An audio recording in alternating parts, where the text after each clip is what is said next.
Mari kita berdoa. Bapa yang baik, kami mengucap syukur akan kasih setiamu dalam hidup kami.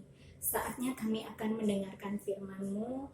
Engkau menolong kami sehingga firman-Mu yang kami dengarkan dapat kami aplikasikan, dapat kami mengerti dalam hidup kami. Juga Kak Elvi yang akan menyampaikan kebenaran firman-Mu. Tuhan tolong sehingga dapat menyampaikannya dengan bahasa yang dapat dimengerti oleh adik-adik semuanya.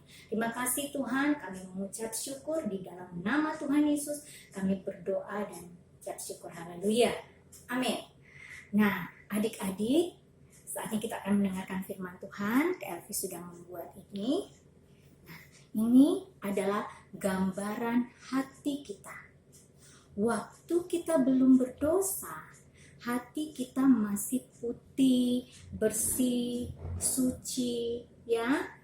Tapi ketika kita mengenal dosa, kita berdosa bersalah, maka apa yang terjadi kepada hati kita? Itu yang pertama, pertanyaan Kelvin. Yang kedua, apa itu dosa? Dan yang ketiga, apa contoh-contoh dosa? Nah, adik-adik, Kelvin mau menjawab dulu, apa itu dosa? Nah, dosa adalah pelanggaran terhadap hukum-hukum Allah. Ya, sekali lagi. Dosa adalah pelanggaran terhadap hukum-hukum Allah. Ya. Dan contoh-contohnya adalah seperti kalau kita berbohong, kita berbicara kasar, marah-marah, kita berkata-kata kotor, ya, kita mencuri, mengambil barang yang bukan milik kita, itu namanya mencuri.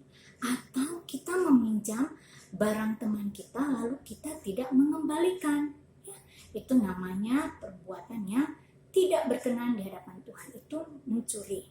Nah, ada juga kalau misalnya kita iri hati, ya, kita cemburu dengan teman kita, itu juga perbuatan-perbuatan yang tidak berkenan di hadapan Tuhan. Nah, apa yang terjadi kalau kita berbuat dosa? Apa yang terjadi dengan hati kita?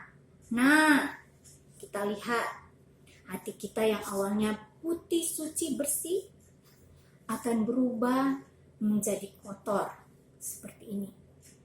Kita lama-kelamaan kita tinggal di dalam dosa, maka hati kita yang putih bersih akan berubah menjadi hitam kotor seperti ini. Nah, apa adik-adik mau seperti ini? Tentu tidak, ya. Nah, bagaimana caranya Kak Elvi supaya hati kita bisa kembali putih bersih? Nah, adik-adik harus menerima Yesus sebagai Tuhan dan Juru Selamat di dalam hati adik-adik. Nah, seperti ini. Ya, Kak Elvi sudah menggambarkan ini, ya. Ini adalah darah Yesus yang menguduskan kita. Firman Tuhan berkata, barang siapa percaya kepada Yesus, ya, maka ia akan diselamatkan. Nah, adik-adik, firman Tuhan mengatakan bahwa Yesus, ya, berkata dalam Yohanes 14 ayat 6, aku jalan kebenaran dan hidup. Ya, tidak ada seorang pun yang datang kepada Bapa kalau tidak melalui aku, kata Yesus. Jadi, kalau tidak melalui Yesus, ya tidak ada jalan keselamatan, adik-adik, ya. Darah Yesus akan menguduskan kita, menyucikan hati kita. Firman Tuhan dalam Yesaya pasal yang pertama ayat yang ke-18 mengatakan, sekalipun dosamu merah seperti kirmisi, akan menjadi putih seperti salju. Sekalipun berwarna merah seperti kain kesumba, akan menjadi putih seperti bulu domba. Nah, adik-adik, ketika kita percaya kepada Yesus, ketika kita menerima Dia di dalam hati kita, maka hati kita akan disucikan, akan dipulihkan, dibersihkan, dibaharui. Amin. Nah, inilah hati kita kembali disucikan.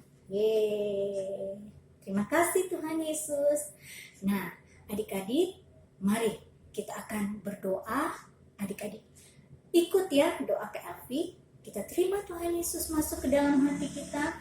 Dan Tuhan Yesus akan menguduskan, Tuhan Yesus akan menyucikan dan membersihkan hati kita. Hati kita akan dibaharui kembali, ya. Ayo sama-sama kita berdoa. Tuhan Yesus, kami terima Engkau di dalam hati kami. Mari Engkau kuduskan kami, Engkau sucikan kami, Engkau ampuni segala dosa pelanggaran kami. Terima kasih Tuhan Yesus, kami mengucap syukur. Di dalam nama Tuhan Yesus kami berdoa dan mengucap syukur. Amin. Terima kasih adik-adik sudah bersama-sama dengan Kak Elvi memuji dan memuliakan nama Tuhan. Dan kita juga sudah mendengarkan firman Tuhan. Sampai di sini dulu.